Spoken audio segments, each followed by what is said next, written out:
திருச்சபை ஊழியர் pastor Suri Stephen அவர்களை கர்த்தர் தெரிந்து கொண்டு கடந்த 25 வருடங்களாக பல்லாயிரக்கணக்கான மக்களுக்கு உபயோகப்படுத்தி வருகிறார். அவருடைய பாடல்கள், துதி ஆராதனைகள், தீர்க்க தரிசனங்கள் மற்றும் தேவ செய்தியின் மூலமாக பல ஜனங்கள் விடுதலையும் சுகத்தையும் பெற்று வருகிறார்கள். இம்மகத்தான ஊழியத்தை உங்கள் ஜெபத்தினால் தாங்குங்கள். ஆண்டவராகிய இயேசு கிறிஸ்துவின் நாமத்தினாலே இந்த நிகழ்ச்சிக்கு உங்களை நான் அன்போடு கூட வரவேற்கிறேன். இன்றைக்கு நாம் தியானத்திற்காக 68ஆம் சங்கீதம் 19ஆம் வசனத்தை நாம் வாசிக்கலாம். என்னாலும் ஆண்டவருக்கு ஸ்தோத்திரம் உண்டாவதாக, நம்மேல் அவர் பாரம் சுமத்தினாலும் நம்மை ரட்சிக்கிற தேவன் அவரே. கர்த்தருடைய பிள்ளைகளே, இந்த வசனம் ஆண்டவர் தினந்தோறும் நம் மீது பாரங்களை சுமத்துவது போல நமக்கு தெரிய வருகிறது. அப்படி அல்ல. அப்படி என்றால் சில வேத வசனங்கள் பொய்யாக மாறிவிடும். மத்தேயு 11:28 என்ன சொல்கிறது? வருத்தப்பட்டு பாரம் சுமக்கிறவர்களே, நீங்கள் எல்லோரும் என்னிடத்திற்கு வாருங்கள், நான் உங்களுக்கு இளைப்பாறுதலை தருவேன். மற்றொரு வசனம் சொல்கிறது, கர்த்தர் மேல் உன் பாரத்தை வைத்துவிடு, அவரே உன்னை ஆதரிப்பார், நீதிமான் தள்ளாட ஒட்டார் என்று சொல்லப்பட்டிருக்கிறது. கர்த்தருடைய பிள்ளைகளே, இங்கே நாம வாசித்த வசனம், அதனுடைய அர்த்தங்களும் அதனுடைய பின்னணியும் மொழியாக்கம் என்ன சொல்கிறது என்றால், தினந்தோறும் நம் பாரங்களை சுமக்கிற நம்முடைய இரட்சகர். Daily burdens.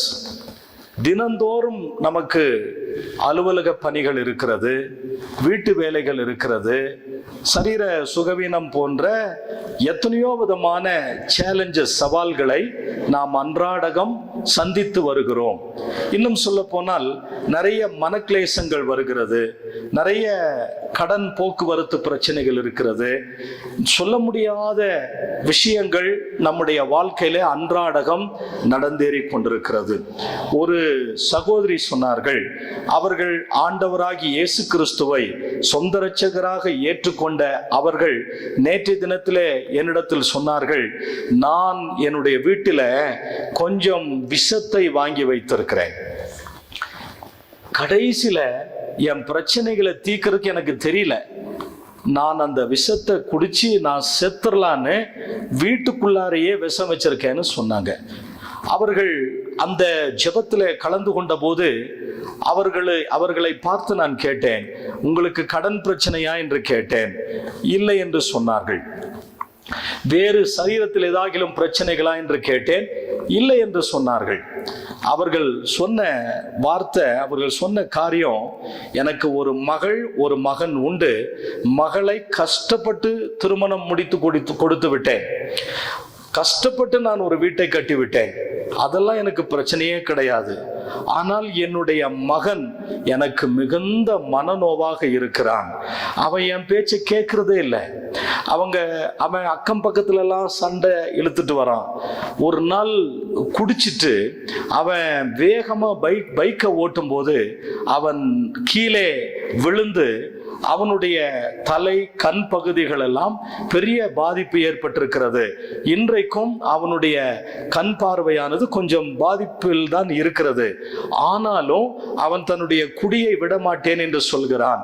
எனக்கு இந்த பகுதியில வாழ்றதுக்கே விருப்பம் இல்லை, நான் எங்கேயாகிலும் மாறுதல் வாங்க முயற்சிக்கிறேன், எனக்கு மாறுதலும் கிடைக்க மாட்டேங்குது, அதிகாரிகளும் எனக்கு ஒத்துழைக்க மாட்டேன்றாங்க, நான் கிட்டத்தட்ட 5 வருஷங்களாக இங்கே இருந்து நான் கோயம்புத்தூருக்கு மாறுதலாகி சென்று விட வேண்டும் என்று சொல்லி பல மனுவை போட்டேன். இன்றைக்கு வரைக்கும் எனக்கு அந்த அழுத்தத்திலிருந்து என்னால வெளியே வர முடியல, என்னுடைய மகனுடைய தொல்லையும் தாங்க முடியல, கட்டின வீட்டிலே நான் குடியிருக்காம அதை விட்டு நான் இப்பொழுது மன நிம்மதிக்காக தனியாக வாடகை வீட்டிலே வசித்து வருகிறேன்.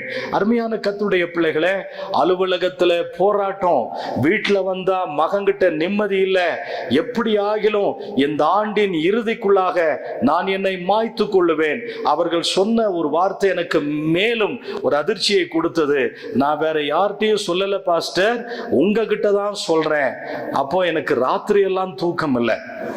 அந்த சகோதரியை நான் கொஞ்சம் கவுன்சிலிங் பண்ணி அந்த விஷ மருந்தை எடுத்து வெளியில போடுங்க, நீங்க அந்த தாழ்வு மனப்பான்மையிலிருந்து வெளியே வாங்க, வாழ்க்கை வாழ்கிறதற்கு தானே தவிர செத்து போகிறதற்கல்ல.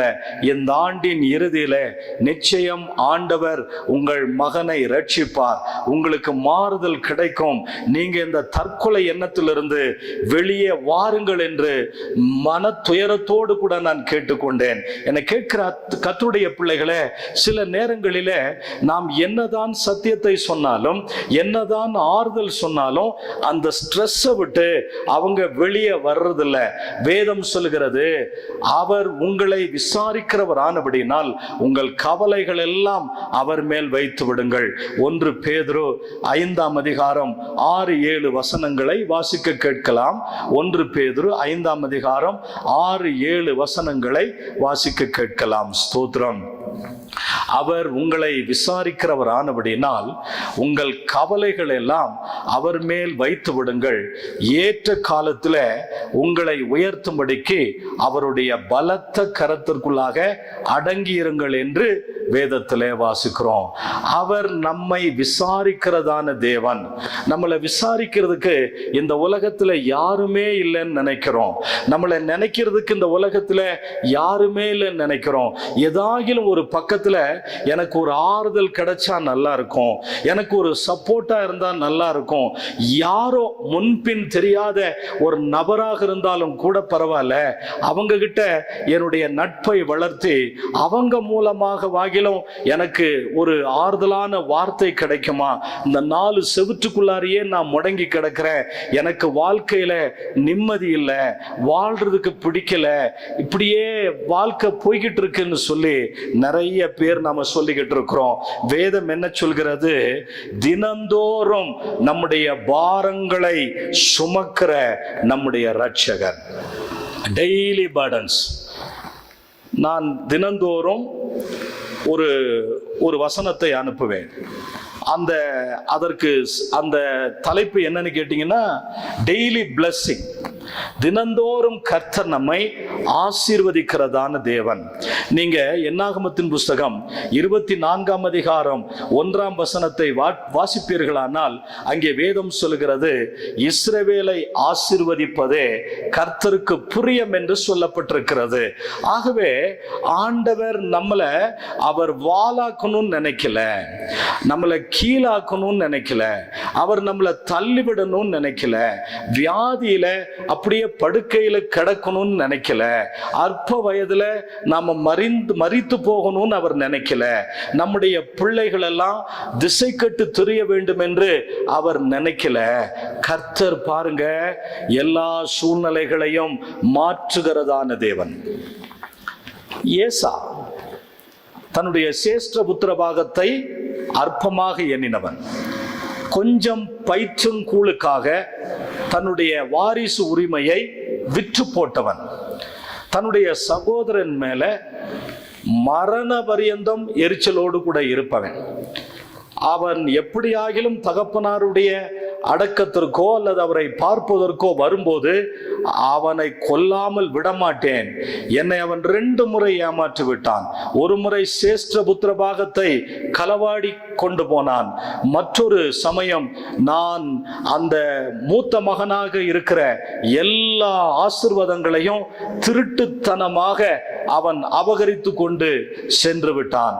அவனை கண்டுபிடிக்கிற நாளிலே நான் கொன்று போடுவேன் என்று அவன் சொன்னான். இந்த விரக்தியில தன்னுடைய பெற்றோருக்கு அவன் மனநோவாக இருந்தான் என்று வேதத்திலே வாசிக்கிறோம். நிறைய குடும்பங்கள்ல பிள்ளைகள் தாய் தகப்பனார மதிக்கிறது இல்லை, அவங்களுடைய விருப்பத்தை நிறைவேற்றுறது இல்லை.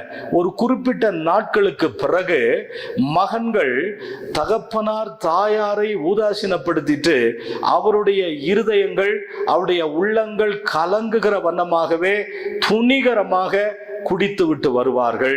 வீட்டை கவனிக்க மாட்டார்கள், பெற்றோரை இழிவாக பேசுவார்கள், சமுதாயத்தில் பெற்றோரை காட்டி கொடுப்பார்கள். இப்படி பெற்றோருக்கு எல்லா விதத்திலும் சில மக்களுடைய சாட்சிகளை நான் கேள்விப்படும் போது, ஒன்று பிள்ளைகள் மூலமாக அவர்களுக்கு பாரம் வரும், அல்லது சரீர உபாதைகள் நிமித்தமாக அவங்க பாரத்தோடு காணப்படுவாங்க. ஆனால் இவைகள் எல்லாவற்றையும் நாம் கவனித்து பார்க்கும்போது ஆண்டவர் சொன்னார், உலகத்துல உங்களுக்கு உபத்திரவங்கள் உண்டு, திடன் கொள்ளுங்கள், நான் உலகத்தை ஜெயித்தேன். அவர் சொல்லுகிறார், நான் உபத்திரவப்பட்டவனுடைய உபத்திரவத்தை அற்பமா என்றதில்லை, அதை அருவருக்கிறது இல்லைன்னு சொல்றார். அப்போ ஆண்டவர் நம்ம மேல கரிசனை உள்ளவராக இருக்கிறார். சகரியா 2:8 வாசிக்கும் போது, உன்னை தொடுகிறவன் என் கண்ணின் மணியை தொடுகிறான். நம்முடைய தலையில் இருக்கிற முடியெல்லாம் எண்ணப்பட்டிருக்கிறது. மத்தேயு 6ஆம் அதிகாரம் நீங்க 33ஆம் வசனத்தை வாசிப்பீங்கன்னா ரொம்ப பரிச்சயமான வார்த்தை. முதலாவது தேவனுடைய ராஜ்யத்தையும் அவருடைய நீதியும் தேடுங்கள், அப்பொழுது இவைகள் எல்லாம் உங்களுக்கு கூட கொடுக்கப்படும்.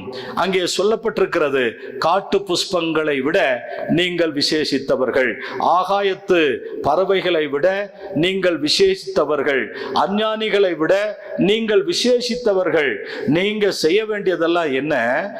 ஆண்டவர் மேல உங்க பிரச்சனைகளை வச்சிடணும், ஆண்டவர் மேல உங்களுடைய சுமைகளை நீங்க சுமத்திடணும், அவர் பார்த்து கொள்வார். ஒரு பாடல் ஒன்று இருக்கிறது, கர்த்தர் மேல் பாரத்தை வைத்து விடு, கலங்கி தவிக்காதே, அவரே உன்னை ஆதரிப்பார், அதிசயம் செய்வார்.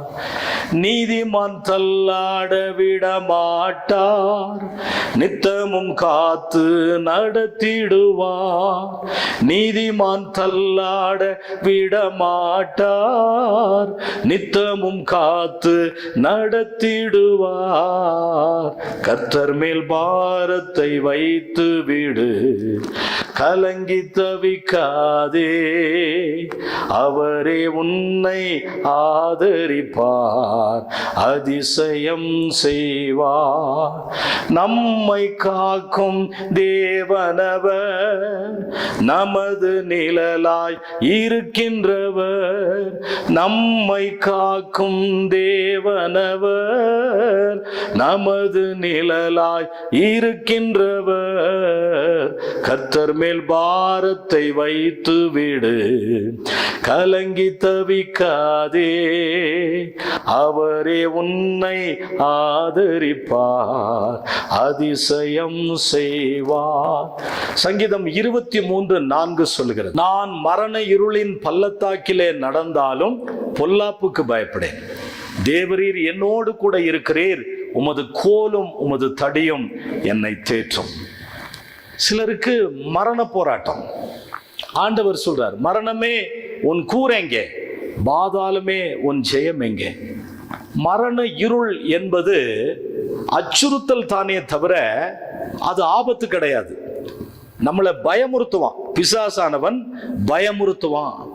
வேதம் சொல்லுகிறது, பிசாசுக்கு எதிர்த்து நில்லுங்கள், அப்பொழுது அவன் உங்களை விட்டு ஓடி போவான். நிறைய பேருக்கு இரவிலே தூக்கம் வர்றதில்ல, மரணத்தை குறித்ததான பயம், நாளை தினத்தை குறித்ததான பயம், பிள்ளைகளை குறித்ததான கவலை, திருமணம் நடக்கல அப்படிங்கிற ஒரு வேதனை. இப்ப பாருங்களேன், அந்த தங்கம் விலையெல்லாம் அப்படியே கிடுகிடுன்னு ஏறின உடனே சாமானிய மக்கள் சொல்றாங்க, எங்க பிள்ளைகளுக்கு நாங்க எப்படி திருமணம் முடிப்போம் இந்த விலைவாசியை குறித்து கவலை, பிள்ளைகளுக்கு என்ன போடுறது, என்ன சேமிக்கிறது, என்ன அவங்களுக்கு வைத்து வைக்கிறது என்கிற பல கவலை. அருமையானவர்களே, நாளை தினம் நம்முடைய கரத்திலே இல்லை, நம்முடைய எதிர்காலம் ஆண்டவரிடத்திலே இருக்கிறது. ஆகவேதான் அந்த வசனத்தை வாசிக்கிறோம். 68ஆம் சங்கீதம் 19ஆம் வசனம் சொல்கிறது, என்னாலும் ஆண்டவருக்கு ஸ்தோத்திரம் உண்டாவதாக, நம்மேல் பாரம் சுமத்தினாலும் நம்மை ரட்சிக்கிற தேவன் அவரே. நான் ஏற்கனவே சொன்னது போல தினந்தோறும் நம்முடைய பாரங்களை சுமக்கிற நம்முடைய ரட்சகர், நமக்காக ஒருத்தர் விசாரிக்கிறதற்கு இருக்கிறார், நம்முடைய விஷயங்களை பரிமாறிக்கொள்ளுகிறதற்கு ஒருவர் இருக்கிறார், நம்மோடு கூட உறவாடுவதற்கு ஒருவர் இருக்கிறார், நம்முடைய மனக்லேசங்களை புரிந்து கொள்வதற்கு ஒருவர் இருக்கிறார். நாம ஒரு நல்ல எதிர்காலத்தையும் ஒரு நல்ல வாழ்க்கை வாழணும்னு நம்முடைய வாழ்க்கை பயணத்தை தொடங்கி இருப்போம். ஆனால் அதுல நமக்கு நிறைய பாதையில கஷ்டங்கள், குடும்பத்துல மிஸ் அண்டர்ஸ்டாண்டிங், ஒருத்தரை புரிந்து கொள்ள முடியாத தருணங்கள் எல்லாம் வரும்போது நான் வாழ்க்கையை தவற விட்டு விட்டேன் என்று சொல்லி நிறைய பேர் இப்படிதான் நாம் புலம்பிக் கொண்டிருக்கிறோம். கர்த்தருடைய பிள்ளைகளே, தினந்தோறும் நம்முடைய பாரங்களை சுமக்கிற நம்முடைய தேவன், டெய்லி நம்முடைய பிரச்சனைகளை அவர் சுமக்கிறார். எந்த பாரமானாலும் சரி, எந்த மன அழுத்தமானாலும் சரி, எப்படிப்பட்ட பிரச்சனைகள், ஒருவேளை மரணத்தின் விளிம்பிலே நாம இருக்கலாம். உலகத்துல ஒரு பழமொழி சொல்வாங்க, சர்ப்பத்தின் நிழலுக்கு விஷம் இல்லை, அது நிழல் தானே தவிர சர்ப்பத்தினுடைய நிழலினால் எந்த சேதமும் நமக்கு இல்லை. அதே போல ஆண்டவர் நமது நிழலாக இருக்கும்போது நீங்கள் சர்ப்பத்தின் நிழலை குறித்தோ மரணத்தின் நிழலை குறித்தோ நீங்க கவலைப்பட வேண்டிய, பயப்பட வேண்டிய அவசியம் இல்லை. நாளை தினமும் கர்த்தருடைய கரத்தில் நாம் ஒப்பு கொடுக்க வேண்டும், அவர் எல்லாம் பார்த்து கொள்வார். இங்கே தினந்தோறும் நம்முடைய பாரங்களை சுமக்கிற நம்முடைய இரட்சகருக்கு என்னாலும் ஸ்தோத்திரம் உண்டாகட்டும் என்று சொல்லணுமா? யோபு சொல்லுகிறார், அவர் அன்றைக்கு ஆபிரகாம் வாழ்ந்த காலத்துல வாழ்ந்தவர், அவர் ஊட்ஸ் தேசத்துல பெரிய பணக்காரர். கல்தேயர்கள், சபேயர், அந்த கொள்ளைக்கார கூட்டங்கள் அவனுடைய ஒட்டகங்களை, ஆடு மாடு மிருக ஜீவன்களை ஒரே நாளிலே எல்லாவற்றையும் அழித்து போட்டார்கள். எல்லாமே இழந்ததான யோபு அந்த இழந்த நேரத்தில் சொன்னதான வார்த்தை என்ன தெரியுங்களா? கர்த்தர் கொடுத்தார், கர்த்தர் எடுத்தார், கர்த்தருடைய பரிசுத்த நாமத்திற்கு ஸ்தோத்திரம். இதைத்தான் நாம சொல்லி பழகணும். என்ன நடந்தாலும் நன்றி ஐயா, யார் கைவிட்டாலும் நன்றி ஐயா, என்ன நடந்தாலும் நன்றி ஐயா, யார் கைவிட்டாலும் நன்றி ஐயா, நன்றி நன்றி இடைவிடா நன்றி உமக்குத்தானே, இணையில்லா தேவன் உமக்குத்தானே. அந்த ஊட்ஸ் தேசத்துல அவ்வளவு பெரிய பணக்காரன், அவன் உத்தமனும் சன்மார்க்கனும் தேவனுக்கு பயப்படுகிறவனும் பொல்லாப்புக்கு விலகிறவனுமாகிய யோபுவை போல பொறுமைசாலி ஆண்டவர் சொல்றாரு, வேற யாருமே கிடையாது. ஆனா அவனுடைய நண்பர்கள்லாம் என்ன சொல்றாங்க? இது எப்படி சம்பவிச்சது? நீங்க நீதிமான் தானே, தேவனுக்கு பயப்படுகிறவர் தானே, தினந்தோறும் ஆண்டவருக்கு தன் பிள்ளைகள் பாவம் செய்திருப்பார்களோ என்று எண்ணி கூட ஆண்டவருக்கு பலிகளை செலுத்தி கொண்டு வந்தவன் தானே, அப்போ உன் வீட்டுல எந்த சம்பவம் நடக்கலாமா? அப்போ நீங்க சம்பாதிச்ச சொத்து எப்படிப்பட்டது? அது குறுக்கு வழியில சம்பாதிச்சது, தவறான பாதையில சம்பாதிச்சது, ஏழைகளை கொள்ளையடிச்சு சிலருக்கு நயங்காட்டி நீங்க தவறான விதங்களில நீங்க சம்பாதித்த பணம் தான் இப்படி இஞ்சில வந்தது மஞ்சள்ல போயிடுச்சுன்னு சொல்லி சகோதரர்கள், அவனுடைய நண்பர்கள் யோபுவை பரியாசம் பண்ணாங்க. காட்டத்தி மரத்திலே ஏறின சகைவை பற்றி வேதம் என்ன சொல்கிறது? அவரை பார்க்க ஆசையாக இருந்தான். அந்த காட்டத்தி மரத்தின் மேல ஏறினான். காரணம், ரொம்ப குள்ளனா இருந்ததுனால இயேசு எப்படிப்பட்டவரோ என்று பார்க்க வகை தேடி முன்னாக ஓடி காட்டத்தி மரத்தில் ஏறினான். அவனுடைய வேட்கை, அவனுடைய தாகத்தையும் வாஞ்சையையும் தவனத்தையும் பார்த்து இயேசு கிறிஸ்து, சகேயுவே சீக்கிரம் இறங்கி வா, இன்றைக்கு நான் உன்னுடைய வீட்டில தங்க வேண்டும் என்று சொன்னான். அவரை வீட்டுக்கு கூட்டிட்டு போய் அவன் சொன்ன வார்த்தை என்ன தெரியுங்களா? ஆண்டவரே, என்னுடைய ஆஸ்தியை பாதி ஏழைகளுக்கு கொடுக்கிறேன். நான் ஒருவனிடத்தில் ஒன்றை வாங்கினதுண்டானால் அதை நாலத்தனையாக அவனுக்கு நான் திருப்பி கொடுக்கிறேன் என்று சொன்னான். காரணம், யோபனுடைய செல்வமும் சகேயுனுடைய செல்வமும் ஒன்றை போல அல்ல. அவன் ஆயக்காரனா இருந்ததுனாலே, வரி வசூலிக்கிறவனாக இருந்ததுனாலே அவனுடைய எதிர்பார்ப்பெல்லாம் எப்படின்னா, பணம் சம்பாதிக்கணும். பிறரை ஏமாற்றி பணம் பறிக்கிறதுல, பிறருடையதை வஞ்சிக்கிறதுல, அபகரிக்கிறதுல இன்றைக்கு ஒரு ஜன கூட்டம் இதற்காகவே அலைந்து தெரிந்து கொண்டிருக்கிறது. ஒருத்தர் இப்படி சொன்னாரு, அவர் 5000 சதுர அடி கொண்டதான ஒரு பெரிய பங்களாவிலே குடியிருந்தார். ஆனா அதை மெயின்டைன் பண்றதுக்கு அவருக்கு ரொம்ப கஷ்டமா இருந்ததுனால அதை பூட்டி வச்சுட்டு ஒரு சாதாரண வீட்டுக்கு வந்தாராம். யாருக்குமே 10க்கு 10ல தான் தூங்க முடியும், 6க்கு 4 கட்டில தான் தூங்க முடியும். யோசிச்சு பாருங்க. பணத்தை வைத்திருக்கிறவன் பணத்தினால் திருப்தி அடைவதில்லை.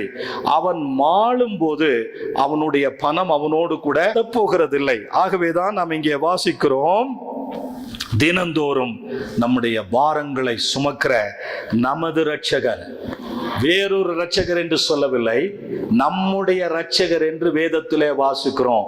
நம்முடைய இரட்சகர் இயேசு கிறிஸ்துவுக்கு எல்லா சூழ்நிலையிலும் நாம ஸ்தோத்திரத்தை ஏறெடுக்கணும். இன்னொரு மொழியாக்கம் என்ன சொல்கிறது? கர்த்தரை துதியுங்கள். எடுத்த உடனே அந்த மொழியாக்கம் சொல்கிறது, கர்த்தரை துதியுங்கள். ஒவ்வொரு நாளும் நாம் சுமக்க வேண்டிய பாரங்களை நாம் சுமக்கிறதற்கு உதவி செய்கிறாராம். நாம் ஒவ்வொரு நாளும் சுமக்க வேண்டிய பாரங்களை நாம சுமந்து கொண்டு போகணும்.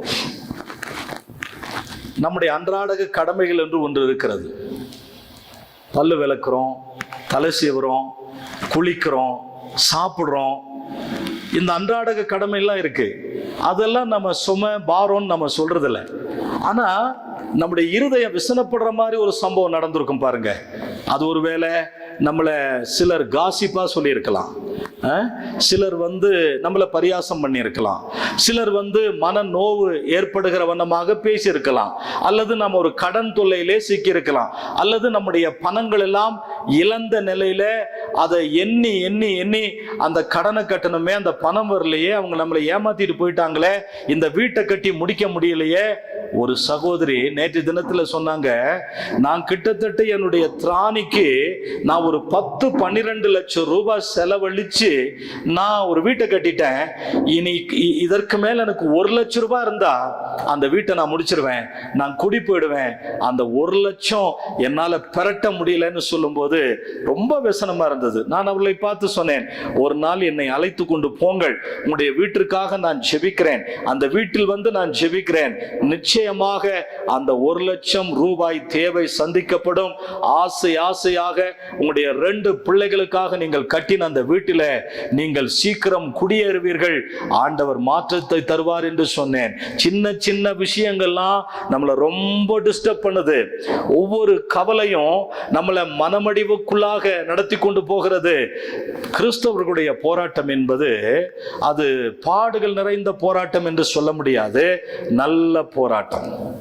பவுல் சொல்லுகிறார், நல்ல போராட்டத்தை போராடினேன், ஓட்டத்தை முடித்தேன், விசுவாசத்தை காத்துக்கொண்டேன், இது முதல் நீதியின் கிடம் எனக்காக வைக்கப்பட்டிருக்கிறது. பாருங்க, அவர் நம்முடைய நிழல் போல நம்ம கூட வருகிறார், ஒரு தகப்பனை போல நம்மளை தோளில் சுமக்கிறார், ஒரு தாயை போல, ஒரு தாய் தன்னுடைய கருவை தன்னுடைய கர்ப்பத்திலே சுமக்கிறது போல, ஒரு தாயை போல மரண பரியந்தம் அவர் நம்மை சுமந்து கொண்டு போகிறதற்கு அவர் போதுமானவராக இருக்கிறார். எந்த ஸ்லாக்கியம் வேற யாருக்குமே இல்லை. நீங்க ஏசாமியை நம்புனீங்கன்னா அவர் உங்களை நடத்துகிறவர், அவர் உங்களை போஷிக்கிறவர், அவர் உங்களை உடுத்துகிறவர், அவர் உங்களுக்காக யாவையும் செய்து முடிக்கிற கர்த்தர். நம்பிக்கையோடு கூட நாம முன்னேறி செல்ல வேண்டியது அவசியம். கர்த்தரை துதியுங்கள். ஒவ்வொரு நாளும் நாம் சுமக்க வேண்டிய பாரங்களை சுமப்பதற்கு அவர் உதவுகிறார். தேவன் நம்மை மீட்கிறார் என்று சொல்லப்பட்டிருக்கிறது.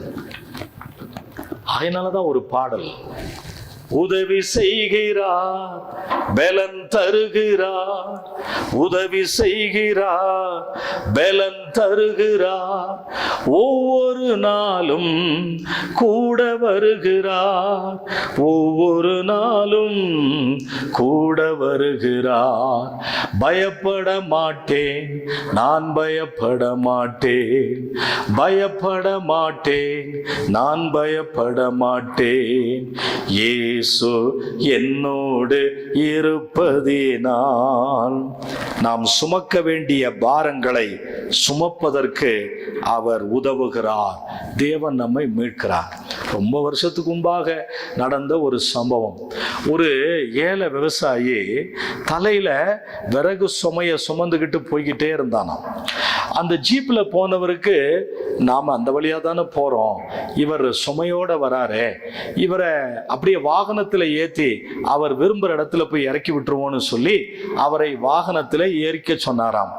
அவர் ஏறி உட்கார்ந்து கொஞ்ச தூரம் இவர் என்ன செய்கிறார் என்று கண்ணாடியில பார்க்கும்போது அந்த ஓட்டுநருக்கு வருத்தமா இருந்ததாம். அவர் நடக்கும்போது சுமந்து கொண்டு வந்த அந்த விறகு சுமைய ஜீப்ல ஏறினதுக்கு அப்புறமும் அப்படியே தோல்ல தலையில சுமந்துகிட்டே வந்தாராம். அவர் சுமக்க கூடாதுங்கிறதற்காகத்தான் அந்த வாகனம். சில நேரங்கள்ல நம்முடைய பிரச்சனைகளை நானே பார்த்துக்குவேன், என்னுடைய சிக்கல்களை நானே தீர்த்துக்குவேன், என்னுடைய பலத்தை வைத்து, என்னுடைய ஞானத்தை, அறிவு, திறமையை வச்சு நான் எல்லாவற்றிலிருந்தும் நான் வெளியே வந்துடுவேன்னு சொல்லி சில நேரங்கள்ல நாம் ஆண்டவருக்கு வேலையை கொடுக்காம, ஆண்டவர் மேல நம்முடைய பிரச்சனைகளை அவருடைய கரத்துல ஒப்பு கொடுக்காம, நம்முடைய பாரங்கள் எல்லாம் அவர் மேல வைத்து விடாம, நமக்கு நாமளே ஒரு வேலையை போட்டுக்கிட்டு எனக்கு உதவி செய்யறதுக்கு யாருமே முன் வரல, என்னை விசாரிக்கிறதுக்கு யாருமே முன் வரல, நான் சர்ச்சுக்கு போறேன், என்கிட்ட யாரும் பேசல, நான் ஆலயத்தினுடைய தீவிர உறுப்பினரா இருக்கிறேன், எனக்கு எந்த சகாயமும் கிடைக்கல அப்படின்னு நீங்க சொல்றீங்களா? 18 வருஷம் தேவாலயத்துல முதுகு தண்டு வளைந்த கூனியான ஒரு பெண்மணி, அவள் எவ்வளவேனும் நிமிரக்கூடாத கூனியாக இருந்தால், இயேசு கிறிஸ்து அன்றைக்கு தேவாலயத்தில் அவர் பிரவேசித்த போது அவள் பிசாசினால் 18 ஆண்டுகள் கட்டப்பட்டிருக்கிறாள். அந்த ஆலயத்தினுடைய உறுப்பினர் தான். அந்த ஓய்வு நாள்ல அவள் சுகமடைந்ததை அந்த தேவாலயத்தினுடைய பொறுப்பாளர் அந்த ஸ்திரியை பார்த்து கடிந்து கொள்கிறதையும், மற்றவர்களை பார்த்து இயேசு கிறிஸ்து கிட்ட கடிந்து கொள்ள முடியல. ஓய்வு நாள்ல நீங்க செஞ்சது தப்புன்னு அவர்கிட்ட எதிர்த்து பேச முடியல. ஆனா வந்த ஜனங்களை அந்த ஊழியக்காரன் கடுமையா அவர் திட்டுறாரு. ஓய்வு நாள்ல நீங்க சுகமாக கூடாது, போங்க அப்படின்னு சொல்லி கடுமையாக நடந்து கொண்டதை பார்க்கலாம். கர்த்தருடைய பிள்ளைகளே, ஓய்வு நாளுக்கும் ஆண்டவர் நம்முடைய இயேசு கிறிஸ்து. அப்போ அவள் தேவாலயத்தில் இருந்தா, ஆலயத்தினுடைய உறுப்பினரா இருக்கா, அவள் சந்தா செலுத்தினாலா, தசமாங்கம் செலுத்தினாலா, திருவிருந்து உறுப்பினரா நமக்கு தெரியல. ஆனால் 18 வருஷம் பிசாசினால் கட்டப்பட்டிருந்த அந்த ஆவியை உடைய பெண்மணிக்கு ஆண்டவர் சுகத்தை கொடுத்தார்.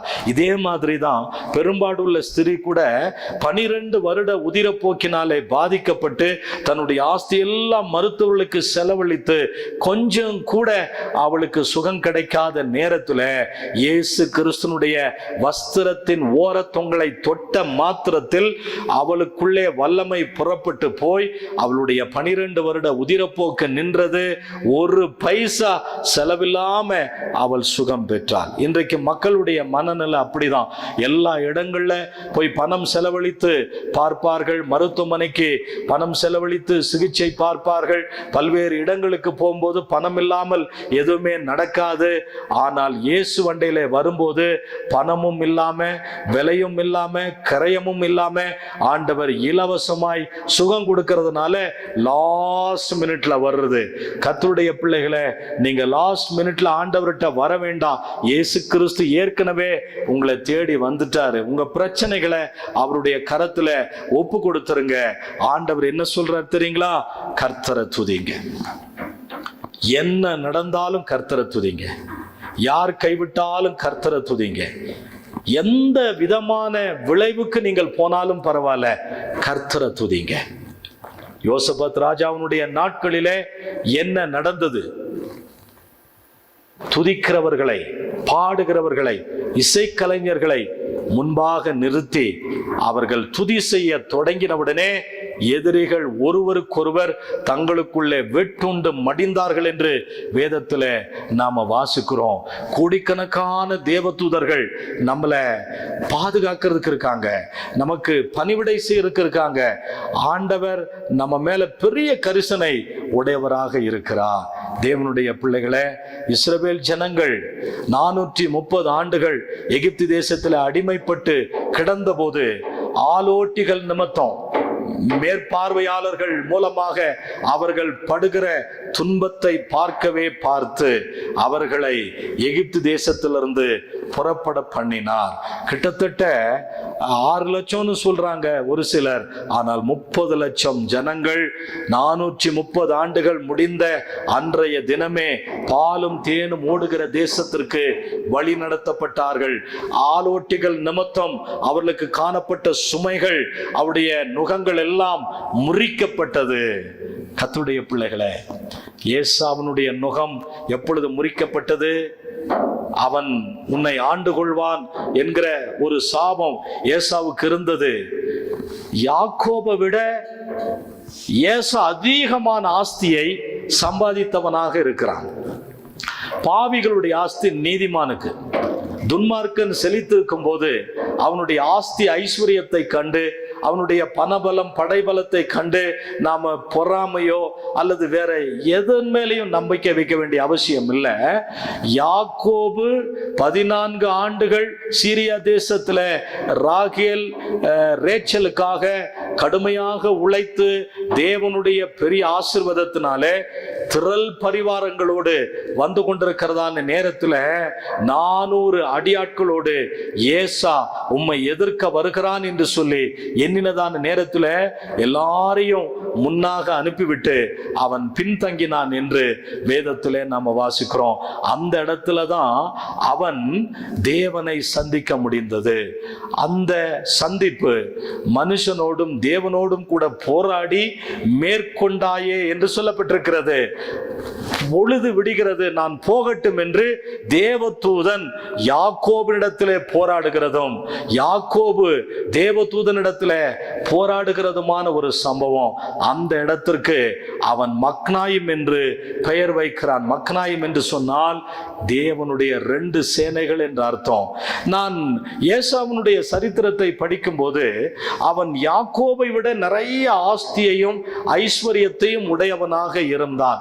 ஆனால் சேஷ்ட புத்திரபாகத்தை கொஞ்சம் கஞ்சி கூழுக்காக விற்று போட்டான். அதாவது மூத்த குமாரன் என்கிற வாரிசு உரிமையை பசிக்காக விற்று போட்டான். தகப்பனாருடைய ஆசீர்வாதங்களையும் அவன் இழந்துட்டான். அந்த 2 சம்பவங்களுக்காகவே அவன் யாக்கோபை கொலை செய்ய வேண்டும் என்று எண்ணினான். ஆனால் வேதத்திலே வாசிக்கிறோம், அவன் உன்னை ஆளுகை செய்கிறவனாக இருப்பான், அவனை சந்திக்கிற நாளிலே உன்னுடைய அடிமைத்தனம் முறிக்கப்படும் என்று சொல்லப்பட்டிருக்கிறது. 400 ஆட்களோடு யாக்கோபை எதிர்க்க புறப்பட்டு வந்த ஏசா இவனை கொன்று விடுவான், அவனுடைய ஆஸ்திகளை அழித்து விடுவான், அவனுடைய ஆடு மாடு மிருக ஜீவன்களை எரித்து விடுவான் அல்லது கொள்ளையடித்து கொண்டு போய் விடுவான். கொஞ்சம் கொள்ளையடிச்சாலும் இன்னொரு பகுதியை வச்சுக்கலான்னு சொல்லி எண்ணினதான நேரத்தில் இருவரையும் ஆண்டவர் சந்திக்க வைத்த போது அவர்கள் ஆற கட்டி தழுவி அந்த பொறாமையை வெளிப்படுத்தல, அந்த கோபத்தை வெளிப்படுத்தல. அந்த நேரத்தில் ஒப்புரவானதுனாலே ஏசாவினுடைய கட்டுகளும் உடைக்கப்படுறத பார்க்கலாம். ஏசாவுக்கு பயந்து நடுங்கி கொண்டிருந்த யாக்கோபும் கூட அன்றைக்கு தெளிவடைந்து விட்டதாக நாம வேதத்தில் வாசிக்கிறோம். கர்த்தருடைய பிள்ளைகளே, நீங்க எந்த மனக்லேசமா இருந்தாலும் பரவாயில்ல, கர்த்தரை துதிங்க. இஸ்ரவேலருடைய பாட்டு என்ன தெரியுங்களா? கர்த்தர் நல்லவர், துதியுங்கள், அவர் கிருபை என்றும் உள்ளது. தேவாதி தேவனை துதியுங்கள், அவர் கிருபை என்றும் உள்ளது. தினந்தோறும் நாம் சுமக்க வேண்டிய பாரங்களை சுமப்பதற்கு அவர் உதவி செய்கிறார். நீங்க தனிமையா இருந்து கஷ்டப்பட வேண்டாம். இதைத்தான மார்த்தாள் சொன்னா, நான் தனிமையா இருந்து ரொம்ப கஷ்டப்பட்டுட்டு இருக்கிறேன், நான் உங்களுக்காக பரிமாறணும்னு நினைக்கிறேன், உங்களுக்கு விருந்து செய்யணும்னு நினைக்கிறேன், உங்களை நான் திருப்திப்படுத்தணும்னு நினைக்கிறேன், நான் இவ்வளோ சமையல் அறையில் இவ்வளவு வெரைட்டிஸ் எல்லாம் செய்யும் போது நான் தனித்தாளா செஞ்சுக்கிட்டு இருக்கேன், என் சகோதரி மரியாதை எனக்கு கொஞ்சம் உதவிக்காக அனுப்பக்கூடாதா என்று கேட்டபோது ஆண்டவர் என்ன சொன்னார் தெரியுங்களா? தேவையானது ஒன்றே.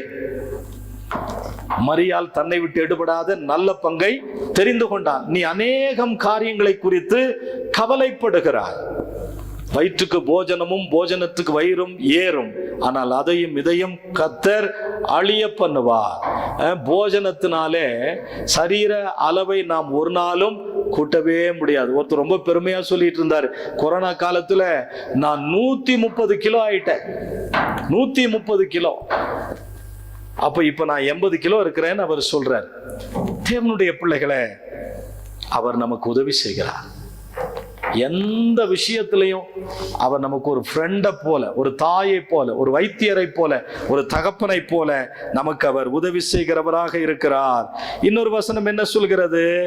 தினந்தோறும் நம்முடைய பாரங்களை சுமக்கின்ற நம்முடைய இரட்சகர் இறைவன் ஆண்டவருக்கு துதி உண்டாகட்டும். இன்னொரு மொழியாக்கம் என்ன சொல்கிறது தெரியுங்களா? தினந்தோறும் ஆண்டவர் நம்ம மேல நன்மைகளைத்தான் சுமத்துகிறார், பாரங்களை சுமத்துறது இல்லை. நீங்க தவறா புரிஞ்சுக்காதீங்க. இயேசுநாதர் என்ன கைவிட்டுட்டார், இயேசுநாதர் என்ன ரொம்ப சோதிக்கிறார். என் தலையெழுத்து அப்படிதான். நான் ஓட்டமும் நடையுமா இருக்கிறேன். நான் சம்பாதிக்கிறது எதுவுமே என்கிட்ட தங்குறது இல்லை. ஒன்று போனா ஒன்று, ஒன்று போனா ஒன்று, ஒன்று போனா ஒன்றுன்னு சொல்லி நான் ஒரு ராசியான பிள்ளையே கிடையாது, நான் ரொம்ப துன்பத்தை சகிக்கிற ஒரு பிள்ளைன்னு சொல்லி நிறைய பேர் மனம் நொந்து கொள்றீங்க. ஆண்டவர் சொல்றாரு, நீங்க மனம் சோர்வடைய வேண்டிய அவசியம் இல்லை. 23ஆம் சங்கீதம் 6ஆம் வசனம் சொல்கிறது, என் ஜீவனுள்ள நாளெல்லாம் நன்மையும் கிருபையும் என்னை தொடரும், நான் கர்த்தருடைய வீட்டில் நீடித்த நாட்களாக நான் நிலைத்திருப்பேன். அவர் நன்மைகளின் தேவன், நன்மைகளின் தேவன். நம்ம மேல நன்மைகளை தான் சுமத்துகிறார், ஆசீர்வாதங்களை தான் சுமத்துறார். இந்த ஆபிரகாம், ஈசாக்கு, யாக்கோபு இவங்களுடைய சரித்திரத்தெல்லாம் நீங்க வாசி பார்த்தீங்கன்னா, ஆபிரகாம ஆண்டவர் ஆசீர்வதிச்ச மாதிரியே ஈசாக்கு ஆசீர்வதிப்பார், ஈசாக்கு ஆசீர்வதிச்ச மாதிரியே யாக்கோபை ஆசீர்வதிப்பார், யாக்கோபை ஆசீர்வதித்த மாதிரியே யூதாவை ஆசீர்வதிப்பார், யோசேப்பை ஆசீர்வதிப்பார். இந்த ஆசீர்வாதங்கள்லாம் நமக்கு பெற்றுக்கொள்ளணும்னு ரொம்ப ஆவலா இருக்கும். அப்படி இருந்தும் தான் நல்லா இருக்குமே, ஆபிரகாமை போல செழிப்புள்ள வாழ்க்கை வாழ்ந்தா நல்லா இருக்குமே அப்படின்னு சொல்லி நாம நினைக்கிறோம் இல்லையா? அதற்கு சில வேதவசனத்தினுடைய ஒழுங்குகள் இருக்கிறது, சில நிபந்தனைகள் இருக்கிறது. நம்மளை ஆசீர்வதிக்காம இருக்கவே மாட்டார், நம்மை உயர்த்தாம இருக்கவே மாட்டார், நமக்கு நன்மை செய்யாமல் இருக்கவே மாட்டார். பாவிகளுடைய ஆஸ்தி நீதிமானுக்கு, பூமியும் அதன் நிறைவும் கர்த்தருடையது. ஆண்டவர் உங்களுக்கு நிறைய ஆசீர்வாதங்களை வச்சிருக்கிறாரு. நீங்க ஏன் சோர்ந்து போகணும்? நீங்க ஏன் மனுஷன் மேல நம்பிக்கை வைக்கிறீங்க? நீங்க ஏன் மனுஷங்கிட்ட உங்க பிரச்சனைய சொல்றீங்க? நீங்க ஏன் மனுஷருடைய கையில இந்த பணத்தை பத்திரமா வைன்னு சொல்றீங்க? ஒரு சம்பவத்தை நான் உங்களுக்கு சொல்லட்டுமா? பிராண சிநேகிதன், எனக்கு துரோகமே பண்ண மாட்டான்னு சொல்லி ஏதோ ஒரு எமர்ஜென்சிக்கு ஒரு நண்பர் 4.5 லட்சம் ரூபாய் பணத்தை அவர் கையில கொடுத்து வச்சிருக்கிறார். அந்த பணத்தை பார்த்த உடனே நண்பனுக்கு அதை அபகரிக்க வேண்டும் என்கிற ஒரு திட்டம், ஒரு குரூர எண்ணம் வருகிறது. உயிர் காப்பான் தோழன் தானே. அந்த 4.5 லட்சம் ரூபாய் வாங்கிட்டு ஒரு வாரம் கழிச்சு அந்த பணத்தை நான் திரும்ப வாங்கிக்கிறேன்னு ஒரு வாரம் கழிச்சு அந்த பணத்தை போய் கேட்கும் போது நீ என்கிட்ட பணமே கொடுக்கலன்னு சொல்லிட்டான். நண்பனுக்கு அப்படியே அதே இடத்துல செத்துடலாம் போல ஆயிப்போச்சு. பணத்தை இல்லைன்னு சொன்ன உடனே ஒரு கடிதத்தை எழுதி வச்சுட்டு அவன் செத்துட்டான். நீ பணத்தை அபகரித்து கொண்டதற்காக நான் முகத்தை பார்க்க விரும்பல. நம்முடைய நட்பை ஒரு பிராண சிநேகிதனா இருந்து நீ இப்படி ஏமாத்திட்டதுதான் என்னால தாங்க முடியலன்னு சொல்லி அவன் தற்கொலை செய்து கொள்கிறான். என்னுடைய அபிப்பிராயம் என்னன்னா, தயவு செய்து தற்கொலைக்கு போறவங்க தற்கொலை பண்ணாதீங்க, நரகத்துக்கு தான் போவீங்க. இந்த உலகத்துல வாழ்ற வாழ்க்கையில நமக்கு பிரச்சனைகள் இருக்கும், அதெல்லாம் தீர்க்கிறதுக்கு ஆண்டவர் உதவி செய்வார். முன்னேறி செல்கிறதற்கு ஆண்டவர் தயவும் கிருபையும் பாராட்டுவார். சிலர் சொல்றாங்க, உங்கள் கனவு இல்லம் 10,000 ரூபாய் இருந்தால் போதும், நீங்கள் ஒரு மனையை வாங்கி விடலாம், ஒரு வீட்டை கட்டி விடலாம். கனவு இல்லம். இந்த உலகத்துல வாழ்றதுக்கு நமக்கு ஒரு வீடு தேவை, நாம ஜீவிக்கிறதுக்கு நமக்கு ஒரு வருமானம் தேவை, நமக்கு ஒரு வேலை தேவை. காலங்களிலே பிள்ளைகளுக்கு ஒரு திருமணம் நடக்கணும். பாத்தீங்களா, தேவன் இந்த உலக மனிதர்கள் சொல்றதுக்கு முன்னாடியே நம்முடைய எண்ணங்கள் எல்லாம் அவர் அறிந்திருக்கிறார்.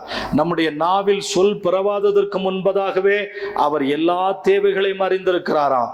பிலிப்பியர் 4:19 நீங்க வாசிப்பீங்கன்னா, என் தேவன் நம்முடைய குறைவுகள் எல்லாம் அவருடைய மகிமையின் ஐஸ்வர்யத்தினாலே நிறைவாக்குவார் என்று வேதத்திலே நம்ம வாசிக்க முடியும். மகிமையிலே நிறைவாக்குவார் என்று தமிழ் வேதாகமத்திலே சொல்லப்பட்டிருக்கு. அதனுடைய சரியான அர்த்தம் என்னன்னா, இயேசு கிறிஸ்துனுடைய மகிமையின் ஐஸ்வர்யத்தினாலே பிதாவினிடத்துல நிறைய ஐஸ்வர்யம் இருக்கிறது. அந்த ஐஸ்வர்யத்தினாலே நம்முடைய குறைவுகள் எல்லாம் நிறைவாக்குவார் என்று வேதத்திலே வாசிக்கிறோம். 34ஆம் சங்கீதம் 9:10 நாம் வாசிக்கும் பொழுது, சிங்கக்குட்டிகள் தாழ்ச்சி அடைந்து பட்டினியா இருக்கும், கர்த்தரை தேடுகிறவர்களுக்கு ஒரு நன்மையும் குறைவுபடாதாம். எனக்கு ரொம்ப பிடித்த வசனம் 37ஆம் சங்கீதம் 5ஆம் வசனம் சொல்கிறது, உன் வழியை கர்த்தருக்கு ஒப்புவித்து அவர் மேல நம்பிக்கையாரு, அவரே காரியத்தை வாய்க்க பண்ணுவார். 25ஆம் வசனம் சொல்கிறது, நான் இளைஞனாயிருந்தேன், முதிர் வயதும் உள்ளவனுமானேன், நீதிமான் கைவிடப்பட்டதையும் அவன் சந்ததி அப்பத்திற்காக இறந்து திரிகிறதையும் நான் கண்டதில்லை. என கேட்கிற அருமையான கர்த்தருடைய பிள்ளைகளை, நான் இந்த ஊழியத்திற்கு வரும்போது கோலும் தடியுமாகத்தான், வெறும் கையனாகத்தான் புறப்பட்டு வந்தேன். ஆனால் இன்றைக்கு இந்த தொலைக்காட்சி ஊடகங்களில 1997ஆம் வருஷத்திலிருந்து நான் பேசிக் கொண்டிருக்கிறேன். நினைச்சு பார்க்கறக்கே ரொம்ப ஆச்சரியமா இருக்கு. நாம ஒரு ஆண்டவரை அறியாத குடும்பத்திலே பிறந்து தேவனுக்காக அவர் நம்மை பயன்படுத்துகிறார், இதுவரைக்கும் நடத்தி கொண்டிருக்கிறார் என்று சொல்லும்போது எத்தனை பெரிய சந்தோஷம். நீங்களும் நம்முடைய குறைவுகளை நிறைவாக்கக்கூடிய ஆண்டவருடைய கரத்துல ஒப்பு கொடுங்க. அவர் நம்ம மேல ஐஸ்வர்யத்தை சுமக்க, நன்மைகளை சுமக்க, ஆசீர்வாதங்களை சுமத்த, நல்ல சுகத்தையும் பலத்தையும் ஆரோக்கியத்தையும் நம்முடைய குடும்பத்தின் பேரில வைக்க அவர் போதுமானவராக இருக்கிறார். சில நேரங்களில் நம்முடைய திட்டமிடுதல் சரியில்லை, நம்முடைய ஜெபங்கள் சரியில்லை, நாம் தேவனுக்கேற்ற மாதிரி ஜெபிக்கிறது இல்லை, ஆண்டவருடைய சித்தத்தின்படி எதையுமே கேட்கறது இல்லை. யோவான் 14:14 வாசிக்கும் போது, என் நாமத்தினாலே நீங்கள் எதை கேட்டாலும் அதை நான் உங்களுக்கு செய்வேன் என்று சொல்லி இருக்கிறார் ஆண்டவர். நிச்சயமாகவே லூக்கா 11:13 சொல்கிறது, பொல்லாதவர்களாகிய நீங்கள் உங்கள் பிள்ளைகளுக்கு நல்ல ஈவுகளை கொடுக்க அறிந்திருக்கும் போது பரலோகத்தில் இருக்கிற பிதாவானவர் தம்மிடத்தில் வேண்டிக் கொள்ளுகிறவர்களுக்கு கொடுப்பது அதிக நிச்சயம் என்று வேதத்தில் வாசிக்கிறோம். உலக பிரகாரமான பெற்றோர் கூட சில காரியங்களை நமக்கு கொடுக்காம இருக்கலாம், கொடுக்க தவறி இருக்கலாம், மறந்து போயிருக்கலாம். ஆனால் ஆண்டவர் நமக்கு தேவையான எல்லாவற்றையும் கொடுக்க அவர் போதுமானவராக இருக்கிறார். நம்பிக்கையோடு கூட ஆண்டவரிடத்தில் திரும்புவோம். விளைச்சல் இல்லையா? விவசாயம் பொய்த்து போச்சா? பிள்ளைங்களுடைய படிப்பு ஃபீஸ் கட்டாததுனால தடைபட்டிருக்கா? பிள்ளைகளுடைய திருமண காரியங்கள் பணம் நகை இல்லாததுனால நீங்க தவித்து கொண்டிருக்கிறீங்களா? உடல் ரீதியில மன ரீதியில நீங்க துன்பப்பட்டுக்கிட்டு இருக்கிறீங்களா? உங்க சம்பாதனம் முழுவதும் பொத்தலான பையில போய்கிட்டு இருக்கா? மருத்துவத்துக்கே செலவழித்து கொண்டிருக்கிறதா? செலவாய் கொண்டிருக்கிறதா?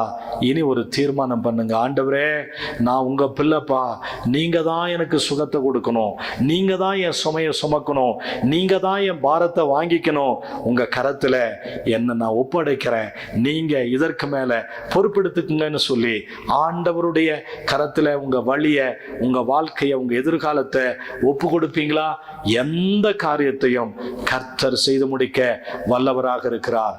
உங்களுக்கு ஒருவேளை உங்கள் பிள்ளைகளுடைய திருமணமா இருக்கலாம், உங்களுக்கு ஒரு நல்ல வேலை கிடைக்க வேண்டிய விஷயமா இருக்கலாம், நீங்கள் கட்ட வேண்டிய ஒரு வீடாக இருக்கலாம், அல்லது உங்க பிசினஸ்ல எல்லாமே ஏமாற்றம் அடைந்த நிலையில இருக்கலாம், பெற்றுக்கொண்டவர்கள்லாம் திரும்ப செலுத்தாம இருக்கலாம். நீங்க எதிர்பார்க்கிற காரியங்களுக்கு நேர்மாறாக எல்லாமே நடந்திருக்கலாம்.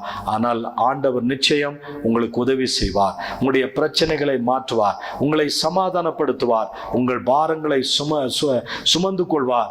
அவர் உங்களை கட்டாயம் விடுதலை செய்து ஆசீர்வதிப்பார். தலைகளை தாழ்த்தி கண்களை மூடி ஜெபிக்கலாம். சர்வ வல்லமுள்ள பிதாவே, சங்கீதம் 68:19 நாங்க வாசிக்கிறோம், எங்க மேல நீங்க பாரங்களை சுமத்துறதுல பாரங்களை நீங்க தினந்தோறும் சுமந்து கொள்றீங்க.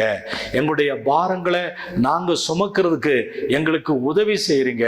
எங்க மேல நீங்க நன்மைகளை தான் சுமத்துறீங்க ஆண்டவரே. நாங்க தான் சில நேரங்கள்ல புரிந்து கொள்ளாம இருக்கிறோம், நாங்க தான் சில நேரங்கள்ல தடுமாறி கொண்டிருக்கிறோம். பிசாசனுடைய நூதனமான வழியில விழுந்து போனவர்களாக ஆண்டவரிடத்தில் தீவிரமாக திரும்ப முடியாத நிலைக்கு நாங்க தள்ளப்பட்டிருக்கிறோம். இப்போ நாங்க நீங்க எதை செய்தாலும் எங்க வாழ்க்கையில நன்மைக்காகத்தான் செய்வீங்க ஆண்டவரே. அன்றியும் உடைய தீர்மானத்தின்படி அழைக்கப்பட்டவர்களாய் தேவனிடத்தில் அன்பு கூறுகிறவர்களுக்கு சகலமும் நன்மைக்கு ஏதுவாகத்தான் நடக்கும் என்று வேதத்தில் வாசிக்கிறோம். நீங்க எங்க வாழ்க்கையில சகலவற்றையும் நன்மைக்கு ஏதுவாக செய்து முடிக்க வேண்டும் என்று ஜெபிக்கிறோம். உங்க தெய்வீக கரத்துல இந்த செய்தியை ஒப்பு கொடுக்கிறோம். இந்த நிகழ்ச்சியை பார்த்து கொண்டிருக்கிற ஒவ்வொரு கர்த்தருடைய பிள்ளைகளை ஒப்பு கொடுக்கிறோம். நிறைய போன் கால்ஸ் நாங்க கேள்விப்படணும், நிறைய சாட்சிகள் கேள்விப்படணும். கர்த்தர் அப்படி ஒரு அற்புதத்தை செய்வீராக. இயேசு கிறிஸ்துவின் நாமத்தில் ஜெபிக்கிறோம் எங்க நல்ல பிதாவே, ஆமென். கர்த்தருடைய பிள்ளைகளே, ஆண்டவர் உங்களை கட்டாயம் ஆசீர்வதித்திருக்கிறார். உங்கள் பாரங்களை அவர் சுமந்து கொள்ளுகிறார். நீங்க எந்த பதட்டமும் இல்லாம, எந்த கவலையும் இல்லாம அவர் மேல பாரத்தை வச்சிருங்க. உங்க வழியை அவருடைய கரத்தில் ஒப்பு கொடுங்க. அவர் எல்லாவற்றையும் சிறப்பாக நடத்துவார். தொடர்ந்து இந்த தொலைக்காட்சி ஊழியத்தை உங்கள் ஜெபங்களிலே தாங்குங்கள். உங்களுடைய ஜெப விண்ணப்பங்களை எங்களுக்கு தெரியப்படுத்துங்கள். உங்கள் குடும்பத்தின் சார்பில் அல்லது இந்த ஒரு வார நிகழ்ச்சியை நீங்க தாங்குவதற்கு நீங்க முன்வாங்க. கர்த்தர் உங்களை அபரிதமாக ஆசீர்வதிப்பார். God bless you. அடுத்த நிகழ்ச்சியில உங்களை சந்திக்கிறேன். என்னுடைய அலைபேசி எண்கள், போன்பே, ஜிபே நம்பர்கள் எல்லாம் ஸ்கிரீன்ல தெரியப்படுத்தப்படும். நீங்கள் எங்களை அலையுங்கள், எங்களை ஜெபத்திலே தாங்குங்கள், எங்களுடைய ஜெப பங்காளர்களாக மாறுங்கள். கர்த்தர் உங்களை அபரிதமாக ஆசீர்வதிப்பார். God bless you. God bless you.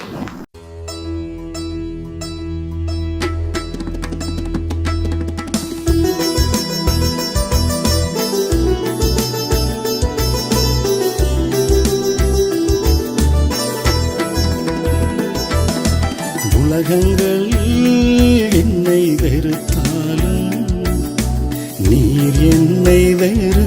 வெறுக்கவில்லை.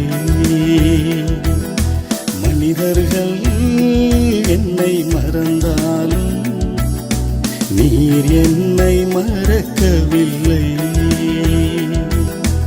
உலகங்கள் என்னை வெறுத்தாலும் நீர் என்னை வெறுக்கவில்லை. மனிதர்கள் என்னை மறந்தாலும் நீர் என்னை மறக்கவில்லை. நீர் எனக்கு செய்ததை கண்கள் காணவில்லை. நீர் எனக்கு செய்வதை காதுகள் கேட்கவில்லை. நீர் எனக்கு செய்ததை கண்கள் காணவில்லை. நீர் எனக்கு செய்வதை காதுகள் கேட்கவில்லை. உலகங்கள் என்னை வெறுத்தாலும் நீர் என்னை வெறுக்கவில்லை.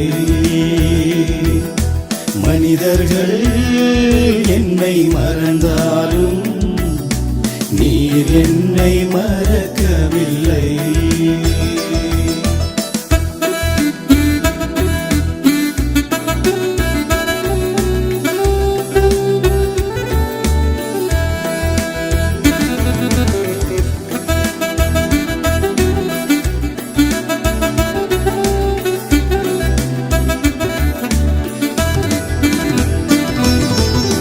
பாலைவனமாம் என் பாலும் கனவீன வாழ்க்கை.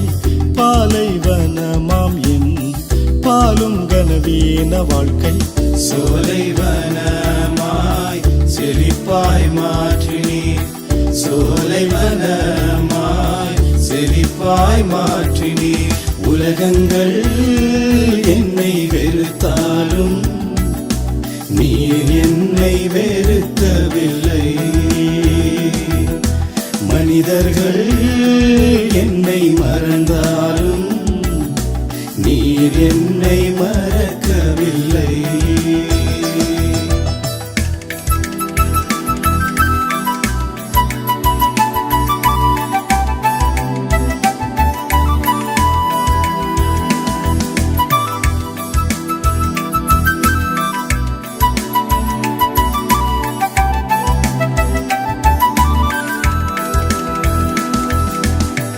அத்திமரம் துளிர் விடாமல் திராட்சை செடி பலன் கொடாமல். அத்திமரம் துளிர் விடாமல் திராட்சை செடி பலன் கொடாமல். மந்தையின் மாடுகள் வயல்களில் தானியம் இல்லாமல் போனாலும் இயேசுவை துதிப்பே. உலகங்கள் என்னை வெறுத்தாலும் நீர் என்னை வெறுக்கவில்லை. மனிதர்கள் என்னை மறந்தாலும் நீர் என்னை மறக்கவில்லை.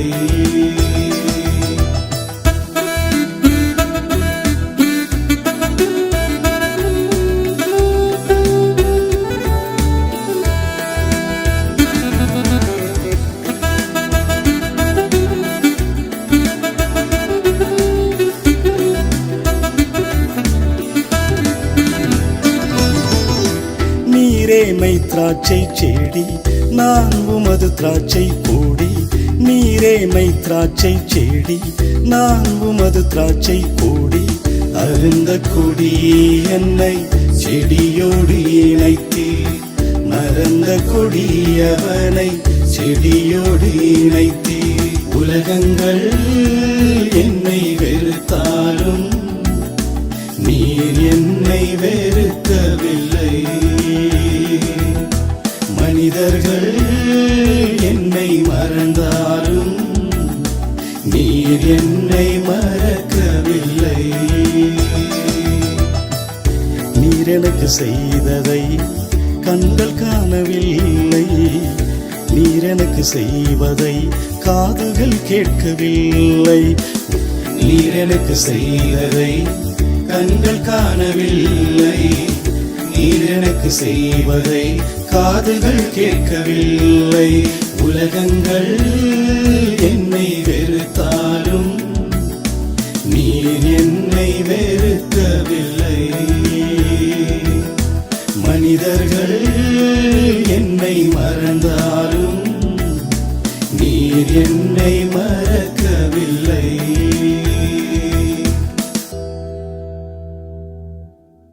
இந்த நிகழ்ச்சியை பார்த்து கொண்டிருக்கிற கர்த்தருடைய பிள்ளைகளே, நாம் என்னென்ன ஊழியங்களை செய்கிறோம் என்பதை தெரியப்படுத்த வேண்டிய அவசியம் இருக்கிறது.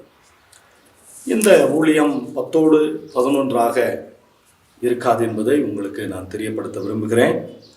நம்முடைய ஊழியங்களினுடைய நோக்கம், தரிசனம், முகாந்திரம் என்னவென்றால், பல தொலைக்காட்சிகளின் வழியாக கிறிஸ்துவை இந்த உலகத்திற்கு, ஆண்டவரை அறியாத ஜனங்களுக்கு இந்த தொலைக்காட்சிகளின் மூலமாக, சமூக வலைத்தளங்கள், சோசியல் மீடியாக்கள் வழியாக ஆண்டவராகிய இயேசு கிறிஸ்துவினுடைய அன்பையும் சுவிசேஷத்தையும் அறிவிப்பது. அது மட்டுமல்ல, கிராமங்களில் ஆலயங்களை ஏற்படுத்துவது, கட்டுவது, சபைகள் இல்லாத இடத்திலே சபைகளை நாட்டுவது, மிஷனரிகளை அனுப்புவது, மிஷனரி ஊழியங்களை தாங்குவது, அத்துடன் ஊழியர்களை ஊக்குவிப்பதற்காக கருத்தரங்குகளை நடத்துவது, மறுரூப ஜெப முகாம்களை நடத்துவது நம்முடைய ஊழியத்தினுடைய ஒரு பகுதி. அது மட்டுமல்ல, பாடல் ஊழியங்கள். இதுவரைக்கும் 7 வால்யங்களை வெளியிட்டிருக்கிறோம். புதிய புதிய பாடல்கள் தொடர்ந்து வெளிவரப்போகிறது. அந்த பாடல்கள் வழியாக பல்லாயிரக்கணக்கான மக்கள் ஆண்டவருடைய அன்புக்குள்ளே வந்திருக்கிறார்கள். குறிப்பாக யெகோவா நாமங்கள் போன்ற அந்த பாடல்கள் எல்லாம் நீங்கள் கேட்டிருக்கிற ஒன்று, நீங்கள் அறிந்திருக்கிற ஒன்று. எனவே ஊழியர்களை உற்சாகப்படுத்துகிற வண்ணமாக, திருச்சபைகள் பலன் பெறுகிற வண்ணமாக, சத்தியத்தில் வளர்கிற வண்ணமாக நாம் நிறைய முயற்சிகளை, கூட்டங்களை நடத்துகிறோம். பாடல் ஊழியங்களை, புதிய பாடல்களை வெளியிடுவது மட்டுமல்ல, திருச்சபைகளை உற்சாகப்படுத்துவது, மாவட்டங்கள் தோறும், தலைநகரங்கள் தோறும், தாலுக்காக்கள் தோறும், திருச்சபைகள் தோறும் புதிய ஆராதனைகளை நடத்துவது. 72 மணி நேரம், 24 மணி நேரம், 12 மணி நேரம், 7 மணி நேரம் நல்ல இசைக்கலைஞர்களோடு கூட இணைந்து இந்த ஊழியங்களை நாம் செய்து வருகிறோம். அது மட்டுமல்ல, சமுதாய பணிகள் செய்வது நம்முடைய முக்கியமான தரிசனங்களில் அதுவும் ஒன்று. கடந்த நாட்களிலே பல மாநிலங்கள், மணிப்பூர் போன்ற இடங்களுக்கெல்லாம் சென்று வர தேவன் கிருபை பாராட்டினார். நீங்களும் அதில் பங்கு பெற, இந்த ஊழியங்களிலே பங்கு பெற, பங்காளர்களாக மாற, ஜெபிக்க, கொடுக்க, பிரத்யேகமாக ஆலயங்களை கட்ட, உங்கள் குடும்பத்தின் சார்பில், உங்கள் பெயர் சார்பில், உங்களுடைய நல்ல விசேஷங்கள் சார்பில் ஆலயங்களை கட்ட முன்வரும்படி உங்களை அன்போடு கூட கேட்டுக்கொள்கிறேன். மேலும் இதை பற்றினதான உங்களுக்கு தகவல் அறிய விரும்பினால் எங்களுடைய அலைபேசி எண்களை நீங்கள் தொடர்பு கொள்ளலாம். அது மட்டுமல்ல, உங்களுடைய ஜெப குறிப்புகளை எங்களுக்கு கடிதங்கள் மூலமாக, வாட்ஸ்அப் மூலமாக, அலைபேசியின் மூலமாக நீங்கள் அழைக்கலாம், தெரிவிக்கலாம். நாங்கள் உங்களுக்காக ஜெபிப்போம்.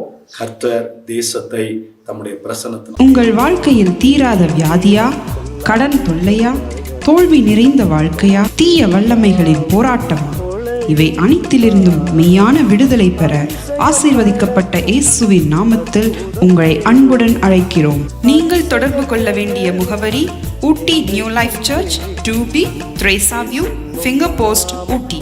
செல் 9443017645, 9361240636. ஆராதிக்க வாருங்கள், ஆசீர்வாதத்தை பெற்று திரும்புங்கள். பரிசுத்த ஆவியோடும் உண்மையோடும் நமது தேவாதி தேவனை ஆராதிக்க, பரலோக பிரசன்னத்தை உணர, ஆவிக்குரிய வாழ்க்கையில் வளர, இன்னும் சிறந்து விளங்க, மெய்யான சத்தியத்தை கண்டுகொள்ள, தேவ சித்தத்தை அறிந்து கொள்ள, இந்த உலகத்தில் வெற்றியுள்ள வாழ்க்கை வாழ ஆராதிப்போம் வாருங்கள்.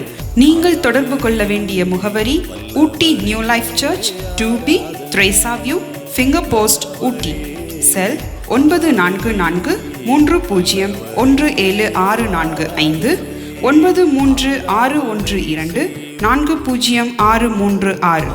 நியூ லைஃப் திருச்சபை ஊழியர் பாஸ்டர் சூரி ஸ்டீபன் அவர்களை கர்த்தர் தெரிந்து கொண்டு கடந்த 25 வருடங்களாக பல்லாயிரக்கணக்கான மக்களுக்கு உபயோகப்படுத்தி வருகிறார்.